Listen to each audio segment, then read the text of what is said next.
प्रभुं प्राणनाथं विभुं विश्वनाथं जगन्नाथनाथं सदानन्दभाजं प्रभुतेश्वरं भूतनाथं शिवं शङ्करं शम्भुनीशारनीरे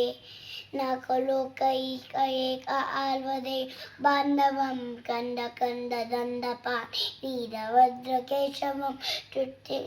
कीचकूटकर मन्दताण्डवं नीलकण्ठरुद्ररूपसर्वलोकरक्षकं नृपाकर कठोरकष्टकृष्णकर्मनाशकं मदान्तबन्धरुण्डशे भक्तवृन्दपोषितं शिवं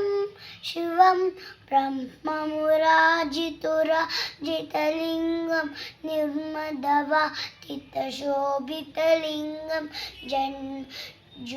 जन्मदुःखविनाशकलिङ्गं तत्त्वरमामि सदा शिवलिङ्गं देवमूलत्वमराजितलिङ्गं रावणहृदौनाशरलिङ्गं रावणतत्त्वनाशकलिङ्गं तत्त्वरमामि सदा शिवलिङ्गम्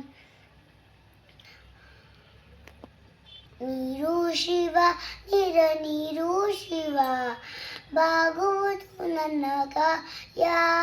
ನಾನೇಕೆ ಅಂಜಲಿ ನೀ ನನ್ನ ಅಂಬಲಿ ನೀರು ಶಿವ ನೀರು ಶಿವ ಬಾಗುವುದು ನನ್ನ ಕಾಯ त्रयंबकं यजामहे सुगन्धिं पुष्टिवर्धनम् उर्वारुकमिव वन्दनानि मृत्योर्मुक्षयमामृता जटाटवीकलज्जलप्रवाहवितस्थले कलेवलम्बितं भुजङ्गतुं मालिकं दमद्दमद्दमन् नागमन्दमर्वै चकारचण्डताण्डवं तनोतु शिवम्